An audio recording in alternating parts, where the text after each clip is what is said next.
political duration point of view. Like I lasted in the White House 11 days, so I can now do the conversion. Like Kevin McCarthy, the speaker, he lasted 24.4 Scaramucci's, or Liz Truss, the prime minister, she lasted 4.1 Scaramucci. I mean, you can take yourself that seriously, eh?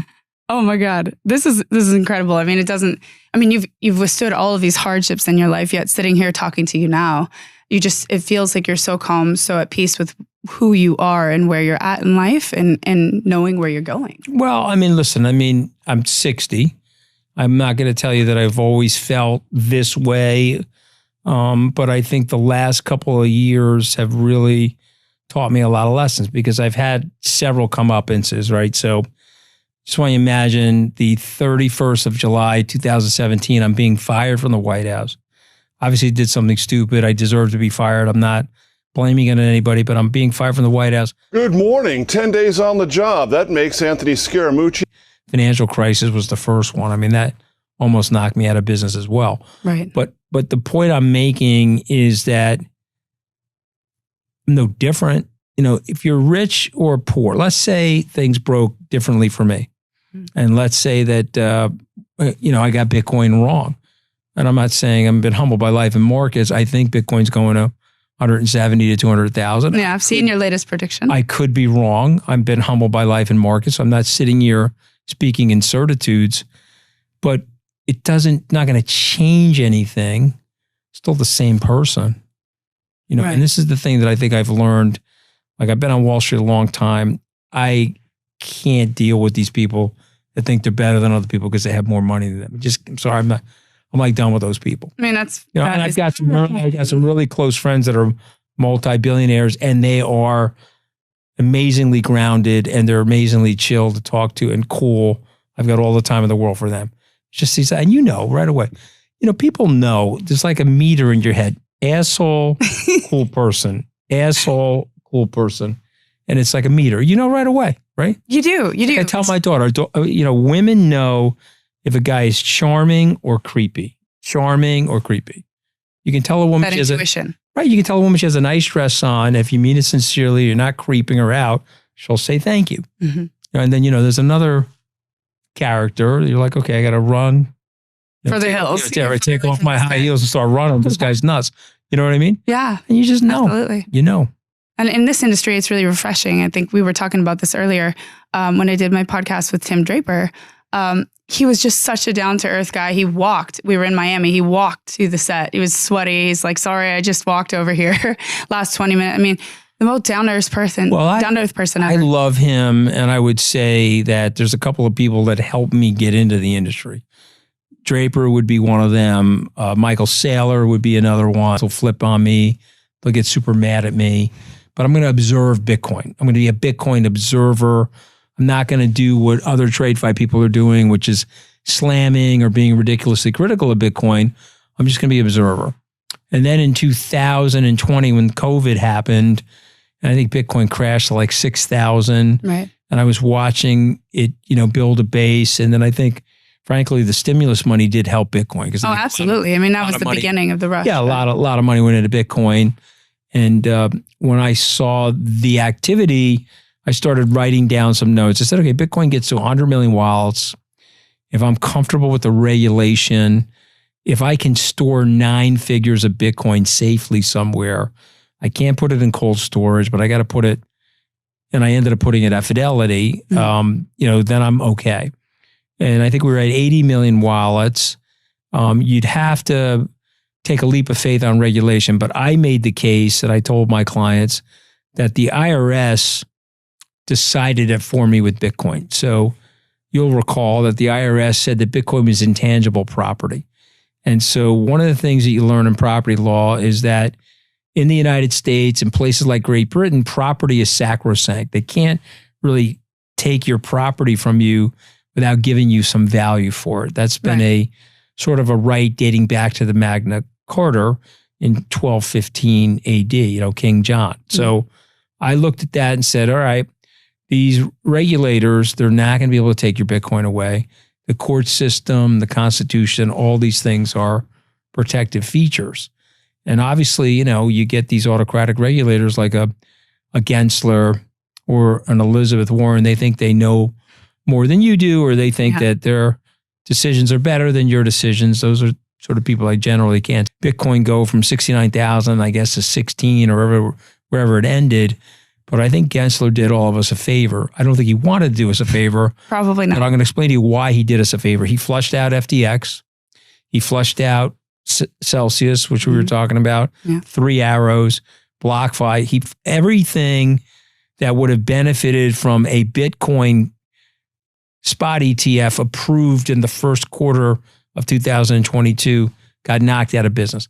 Over leverage and fraud literally got wiped out of the system. Right. And if he had approved it earlier, we could still potentially be living in an FTX world right now.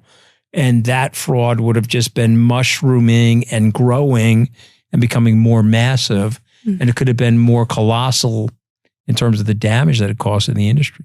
Yeah, I agree with that to some extent. I think that bear markets are to wash out the leverage, the bad actors, the fraud. But to what extent do you think that Bitcoin was simply just following its market cycles? I mean, things tend to break when bear markets come in general, right? And I remember the tweet, like it was yesterday when CZ came out and said, there's something up with FTX, that he tipped off that, this is not going. How do you think that would have affected things if we would have had the ETF already approved at that time? Well, you see, I think there would have been a floor on the price of Bitcoin, and there would have, look at the buying. Okay, you've had consecutive steady net inflows by and large. I mean, there's been a few days, I guess, where there hasn't been, but BlackRock has had a consecutive net inflows the entire time since it was created. And so I think there would have been a floor. So I don't think, even if fraud was exposed at FTX, he could have probably covered his tracks better. Right, because of the liquidity in the market. Correct. He would have had more balance sheet, and he would have probably started moving the shells more quickly. Been able to disguise it better. Correct. Yeah. And I think it could have lasted longer, and listen, maybe I'm wrong, but we're here now. And I think as much as I liked Sam and happy to go through all the mistakes I made with Sam, him not being in the industry is better for the industry because he was a huge fraudster. Right. Yeah. And that's really interesting that you say you liked Sam, because I know when Kevin O'Leary came out and he was on one of the podcasts and they asked him, so, if you got to go back in time and know what he's doing, would you still back him? And infamously, he said yes. Yeah. And then the whole crypto industry was all up in arms about it. And, oh, how could you say that? So what element of Sam did you like? What did you see in him? How do you put the two together? So remember, and this is where Kevin and I disagreed. We were actually in a verbal event at the FTX arena on a weekend where the Heat had the day off, or it was like It was like a night game, and we had a host of speakers. We had Yahoo Finance there, and the FTX Foundation was giving out money to these kids to help them get to college. Sam's 84-year-old aunt was running the event. Wow. Okay. And so I got to spend time with her, get to spend time with his uncle. I spent time with the parents at that event. And I was like, all right, this is a good family. These are good people. I mean, the father and mother were tenured professors at Stanford Law School. So I'm like, these got to be good people. Interesting. Now, in hindsight, was Sam a little spectrum-y, if that's even a word? Okay, he's possibly a little spectrum-y, but that didn't necessarily, in my mind, make him a bad person. Moreover, I thought maybe with that came some level of genius. Really? Genius, yeah. And one, kind of like Buterin's a little spectrum-y if you want to go there. Well, yeah, there you go. And there are a lot of people that are also very, very successful. So right. I tell people I thought he was the Mark Zuckerberg of crypto. I didn't see him as the Bernie Madoff of crypto. Right. And I got it wrong, but I didn't do what Kevin did. If you said to me, would you invest with the guy again? Of course not. I would not invest with the guy again. He had sociopathic tendencies. Right. And what sociopaths do is they justify their behavior. They lie to themselves. Yeah, they're like, I'm going to take the client's money. I'm going to move it into my account. And I'm such a genius that I'll be able to put it back in their account before they know. And they do all this justificatory behavior. And oh, by the way, I'm way smarter than you, and I'm way smarter than the market. I'm going to get all this stuff right. I'll be the first trillionaire. And then when I do that, I'm going to use the money to save the world. It's just kind of like sociopathic, out of this world, megalomaniac, messiah complex thinking. and it's very faulty. And I didn't see that in him, and I have to own that for the rest of my life. But here's the different thing. If you didn't ask me this question, but I'm going to ask the question and then answer it. If you said to me, all right, well, are you going to go forward and take risks? Are you going to go forward and consider investments and potentially investments in Skybridge, or are you making investments? Right. The answer is yes.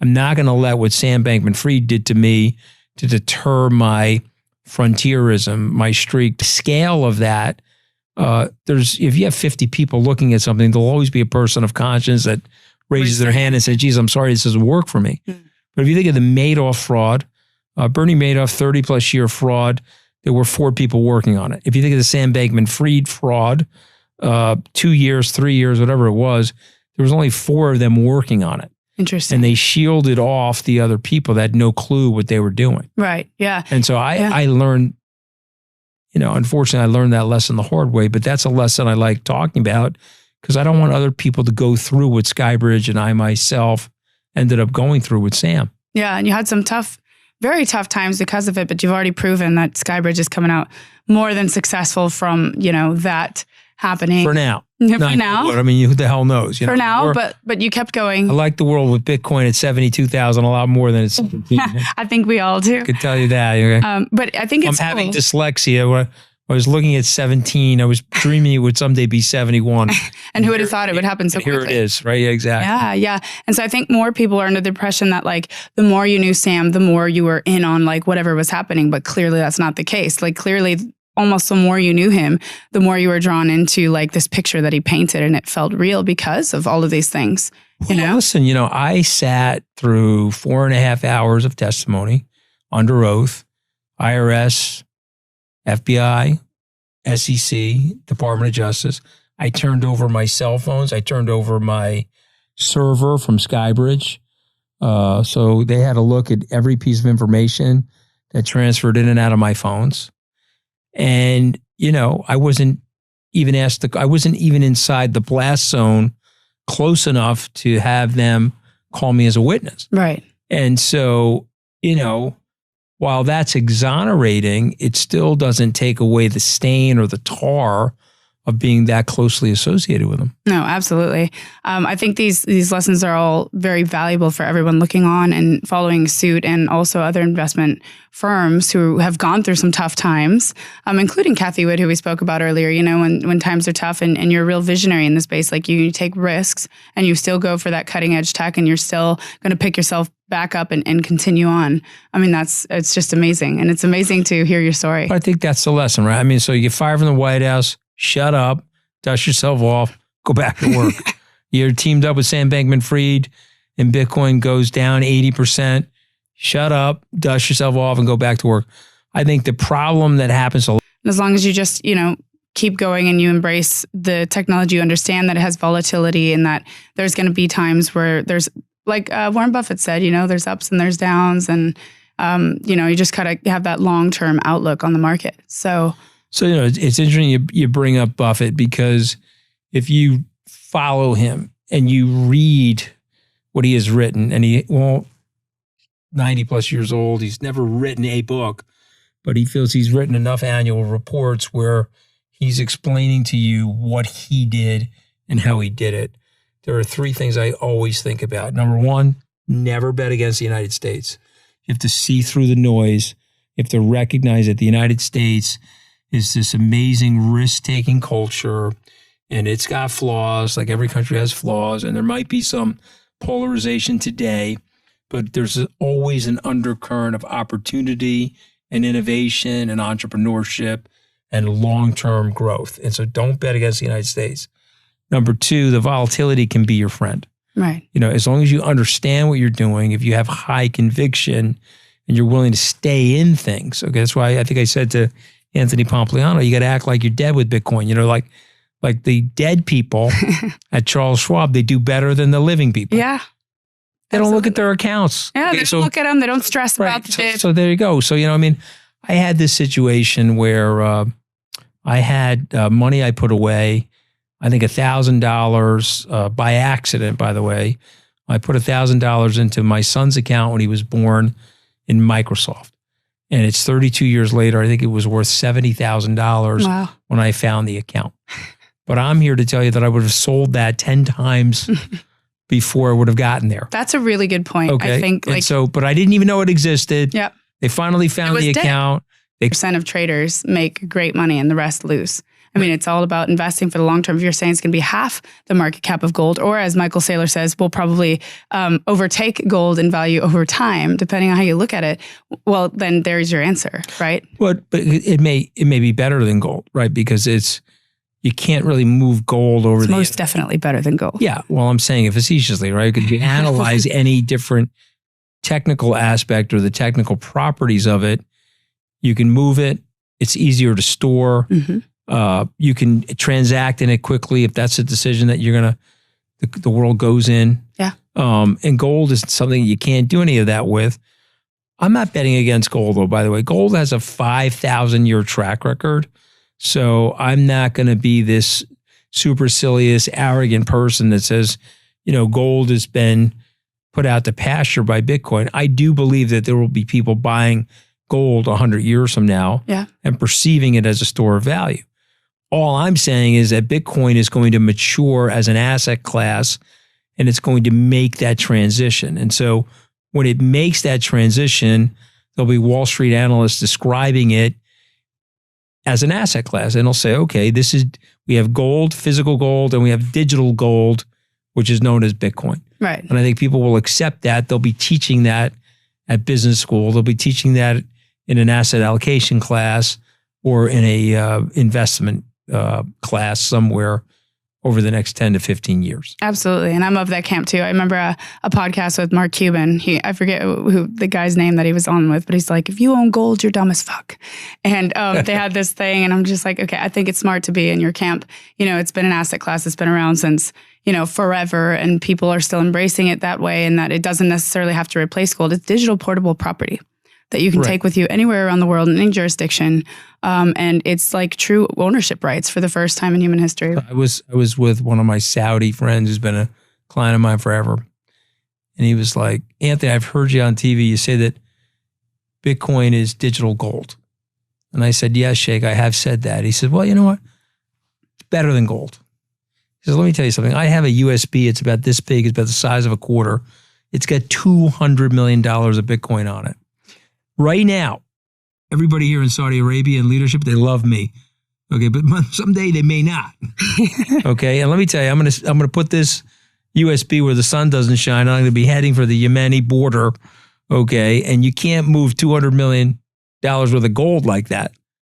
And I mean, he put it fairly succinctly and that's simple and plaintively. But I mean, that's one of the big reasons why this is going to be with us for our lifetimes. Yeah, and I know that you've referred to it on some interviews as a digital store of value. And then others like Tim Draper that we've discussed believe that the world will eventually evolve into the Bitcoin standard, where he's accepting it for his Draper School as, monetary value and as a medium of exchange. Where do you think Bitcoin will end up long term? So I'm not smart enough. I hope Tim is right. I hope Safedin Amos, the Bitcoin standard writer, is right.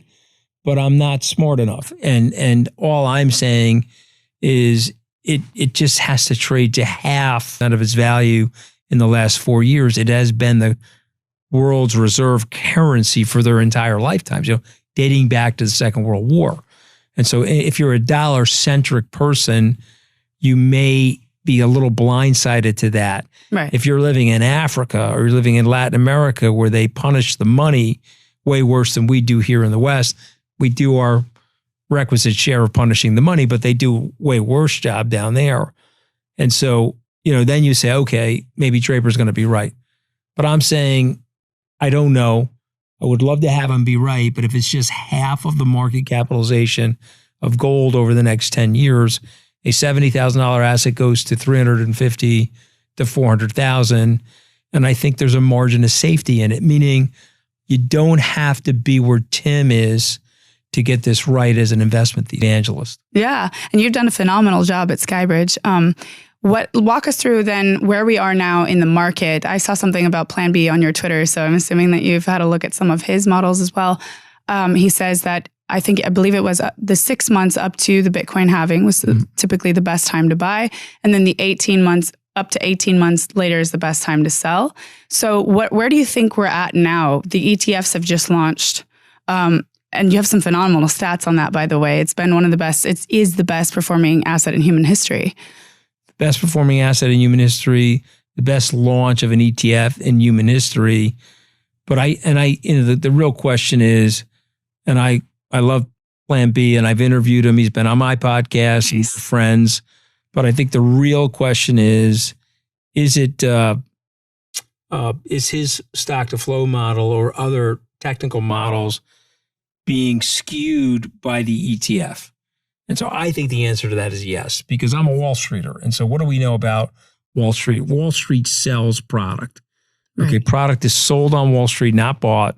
And so when Fidelity, BlackRock, ARK Asset Management, they enter the ETF space, they've got people picking up the phone, calling consultants, calling asset managers, calling garden variety wirehouse financial analysts and saying, or financial associates, and saying, hey, please, Mr. Financial Advisor, buy 1% allocation to Bitcoin.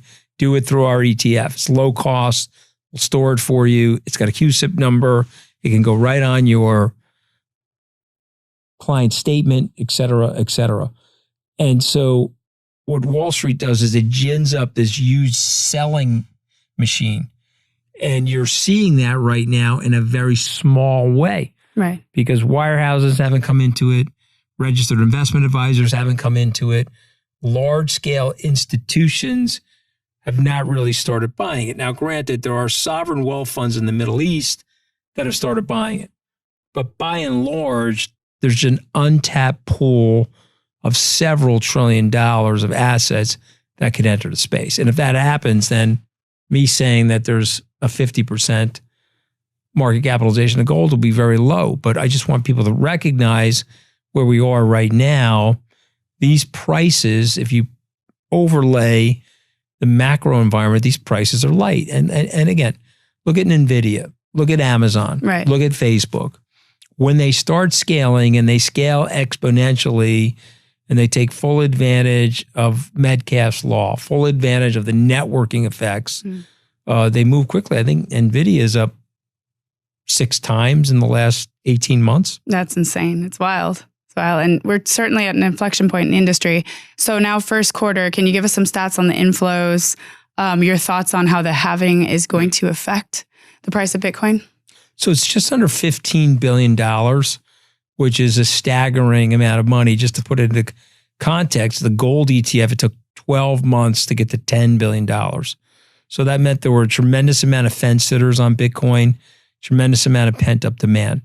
And so you do have this flood of capital coming out of the Grayscale Bitcoin Trust. And so we can be Monday morning quarterbacks and say, geez, maybe if they priced that a little lower, they would have seen less movement.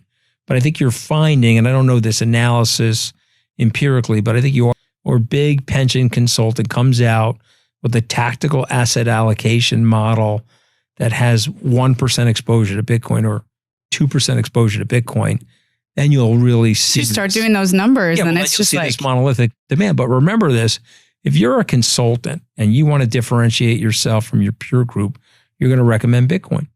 Absolutely. Because you're going to want your client to get invested, right? You want to get your client off zero. Right. You're not going to say put 20% of your money in it. But you're going to say, we want to have a 1 or 2% exposure.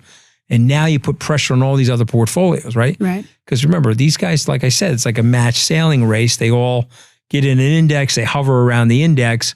So if my index has Bitcoin in it and yours doesn't, and I'm doing better than you because mine has Bitcoin in it, what do you think is going to happen? Yeah, people are going to gravitate toward the one that's, getting that as return. 100%. Absolutely. So there's 900 Bitcoin being mined right now as of before the halving. Per day. So per day after the halving, what's that going to look like? Well, so on or about April 20th, we're going to go from 900 Bitcoin a day to 450.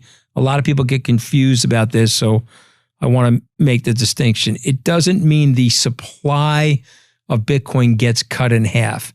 Right. It means the amount of Bitcoin that's being produced by the network on a daily basis gets cut in half. So there's still a few percentage points left of Bitcoin that has yet to be mined. Right. And that halving cycle will take place through 2140. Right. So well into the future. Yeah, right. So you got 120 years or 30 more halvings, if you will, before you get to the end of the Bitcoin. How many Scaramucci's is that? I don't know. We could figure it out though. It's a lot. Many thousands of Scaramucci. But, yeah. but the point I'm making is that this is a process that will mathematically make the incremental Bitcoin more scarce. Right. So let's say I'm Robbie Mitchnick at BlackRock and I've got $500 million of create, meaning people are calling me and saying, create $500 million worth of Bitcoin. Mm-hmm. I now have to go into the market, seller at 100.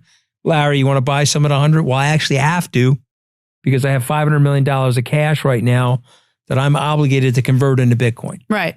Okay, no, and that's what's going to not see this, not to see the asymmetrical nature of this trade. It's either you're not paying attention. You were told by Jamie Dimon that Bitcoin's a pet rock, and so therefore you're not doing the homework on it. Right. Or you think it's there was a author, he wrote his book about Sam Bankman-Fried, Number Go Up, which is it's just a greater full multi-level marketing scam. Right. We've heard that one a lot. Right. Number go up. Yeah. Okay. But then you don't really understand the network. And then you don't understand what Professor Metcalf said about the value of a network, right? Like he was testifying 35 years ago to the question, right. But I'm just saying we were doing this interview. In 1998, we were on fat box computers. We had dial-up modems under our desk and they would whir and burr to get the dial tone. And then it would take 35 seconds for our landing pages to arrive on the internet. And maybe mine was AOL. I remember that dial-up call. Right. Yours was Prodigy or whatever. Yeah. And we had an email account. We could buy a Pez gun from eBay or a book from Amazon. But imagine coming in 25 years later and saying, well, you know what? This thing that we're calling Web 1, there's going to be pipes that are so wide that we're going to have trillions of dollars of transactions happen over the internet. So moreover, we're going to have billions of people watching 4K video, playing video games like Fortnite or Call of Duty. Right. They're going to stream Netflix. They're going to do all of this on this wide bandwidth. They're going to have, billions of people interacting with each other on social media over this thing that we're calling the internet. Unimaginable at that time. I don't think it's imaginable. No. People would have scoffed at you. Yeah, same place we're at now. And it's once in a generation opportunity that you will miss if you don't do the homework, as you say. Same place we're at. Your price prediction for this year, $170,000 Bitcoin. Yeah, so I want to be clear. So I've gotten this wrong and I've ended up in the public dunking square. I've been dunked in the water for getting it wrong because I said 100,000 by first quarter of 2022, got it wrong. I believe we get to 100,000 this year, but I believe we get to 170,000 in the cycle. So you mentioned plan B, best time to buy is before the halving, and then people can liquidate after the halving into an up sort of slope. Typically after a halving, you go 4x right. the price from where it was at the halving. And so let's say it halves in 2 weeks, we're at 70,000. People will say, all right, 18 months from now, it should be 280,000. So I just used the number that it was on the day of the ETF. Okay. And I said, okay, here's the day of the ETF. Let's multiply that by 4, count the halving in. That's 170,000. And if this asset goes from 70 to 170,000, it started the year at 40 plus, I guess, 40. You have to do the math. I think it was 44 or something like that. I'm not sure, but I think it was just under that. Yeah. All right, but if you go to wrap this up, I want to talk about your book because it's been really special getting to know you, and you've given some descriptions on what it's been like to get dragged by the media. You even showed us a visual of it about what happened when FTX happened, and various other challenges in your career, including your 11-day stint in the White House. So your book, Wall Street. From Wall Street to the White House and back. I mean, you give some really valuable advice in this book. What would you say are some of the key takeaways or things that people can really get excited about? So, I don't want to do the book too much of a disservice or anything like that, but I've like simplifying things. I'd get it down to 3 things. Okay. Number 1, you got to build some really good habits for yourself. So, I mean, that's mindset habits in terms of your gratitude, how you think about life, and everybody's got problems. I have my share of problems. I'm sort of going. It's just like you. I mean, you've proven that man. You got to keep going and you reach incredible amounts of success and you can bounce back from anything, right? Don't stop, Yeah. And as long as it's not a health issue, which God forbid, unfortunately, all of us eventually are going to have a health issue, but as long as it's not a health issue, you can survive it. I think those are the messages from the book. Absolutely. Well, I cannot wait to read this in full. I've already started reading this. Everybody go get your copy of From Wall Street to the White House and back so you can learn about that 11-day stint in the White House, what Anthony's takeaways were from that. And I can't recommend this enough. I can't recommend you enough. You can read the book in 0.2 Scaramucci's. Okay, 0.2 Scaramucci's. There we go. We measure in time frames like that, and you'll know what we mean if you read the book. I'd have to say you're one of my favorite guests so far. Just the way that you've been, and you're just so laid back and so willing to talk about those experiences in your life. I can't wait to catch up with you. Hopefully in Dubai now. It took in 2049. Yeah, in 2049. We'll invite you. We'll invite you guys to our. We're having a little cocktail party. Oh, absolutely. So we're going to celebrate this around the world. Anthony, thank you so much for being here. It's been a real pleasure. We'll catch up again soon. Thank you.